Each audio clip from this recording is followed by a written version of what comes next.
That's why you see these other things here. But first, Trey's going to tell you just a little bit about accordions.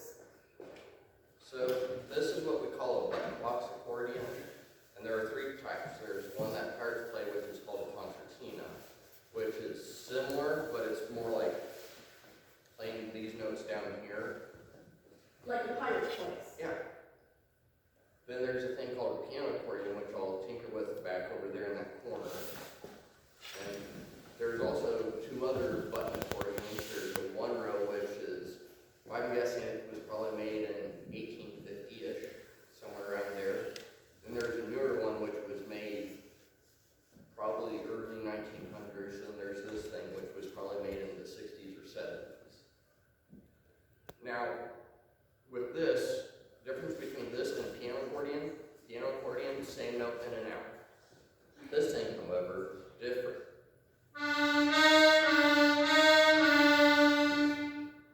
And then this hand / arm controls this side, and this is what we call the bass side. This has the elegante bass, which is, I believe, is German for tuba, because it sounds like a tuba.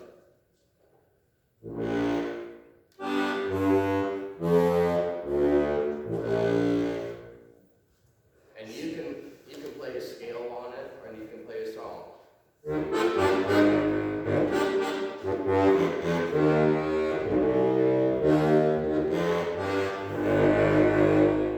Good.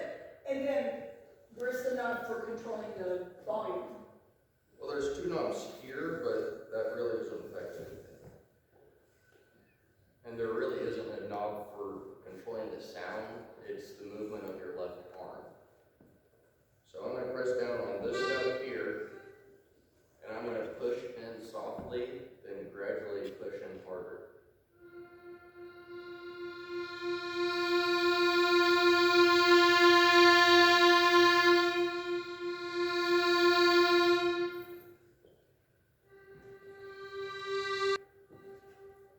That'll wake you up. And there is some songs that are more challenging than others. That one that took me about 3 days to learn.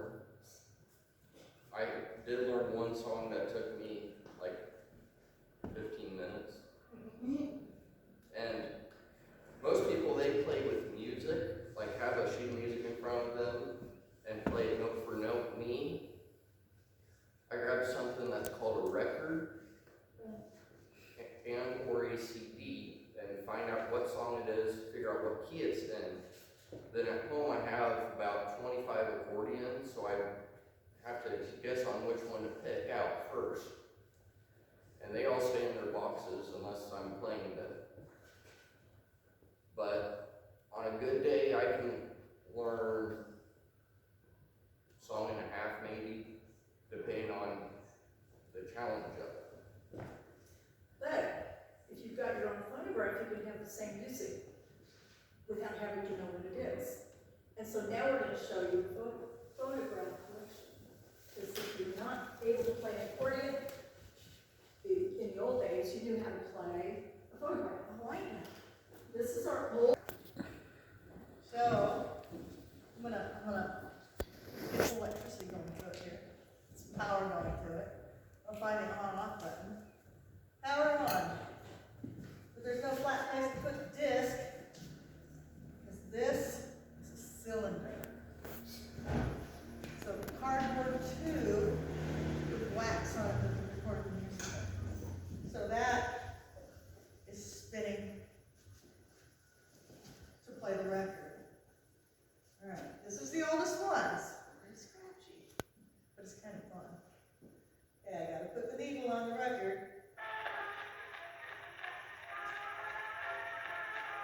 You hear it?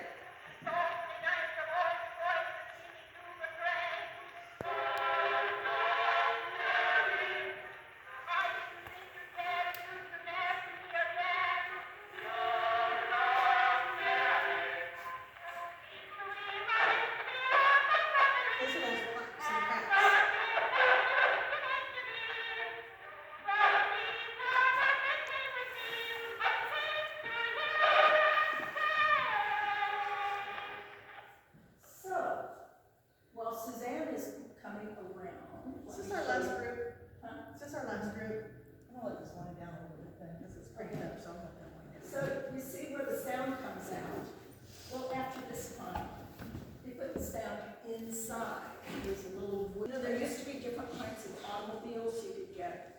Ford, a Chevy, a Plymouth, a Mercury, a Pontiac, an Edsel, whatever. There used to be a lot of different phonographs too. This is one of the Victor talking machines with trolleys. It's a Victor dash 4. See if it sounds different to you.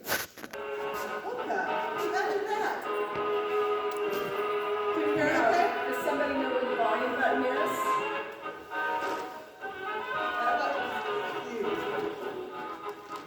This is ended. Oh, okay, well, I'll get it next. Can you find it? No.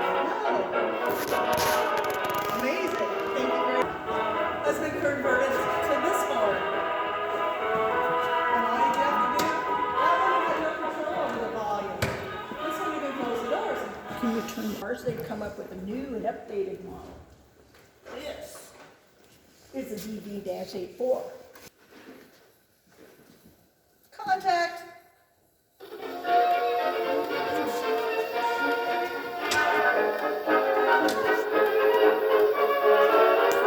Pretty little baby, everybody knows.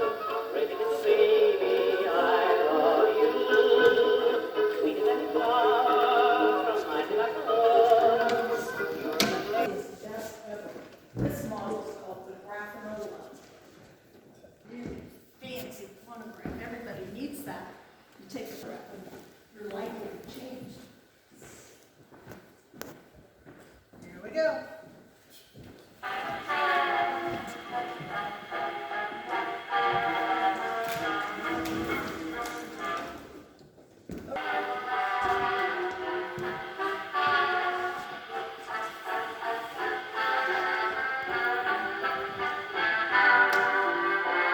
It's even easier than that, wasn't it? Wind up. This is a Chautauqua roller organ. And it doesn't play records, it plays cogs. See, they've got all kinds of little wires stuck in it. Yeah. And it doesn't have a spring, you always gotta have a little kid to play it for you.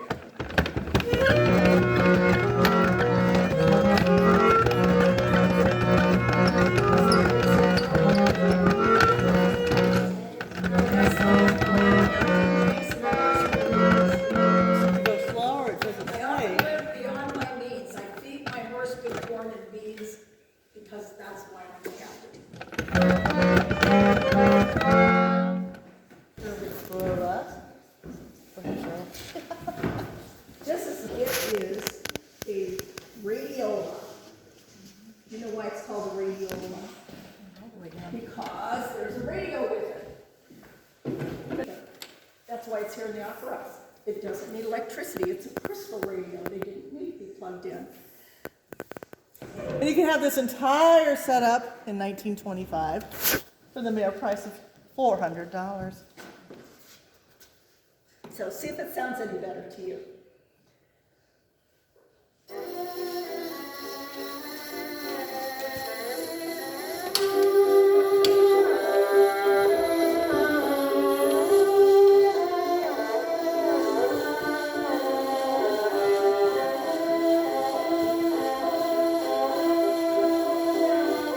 It is not a phonograph.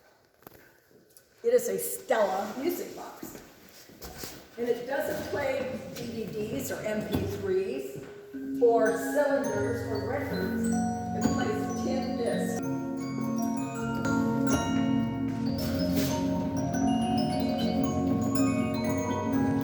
So if you'd like to see how it works, you can come in the line around here. And after you take a look, Suzanne will let everybody play the roller.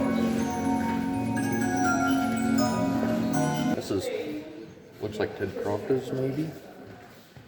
And then what we do is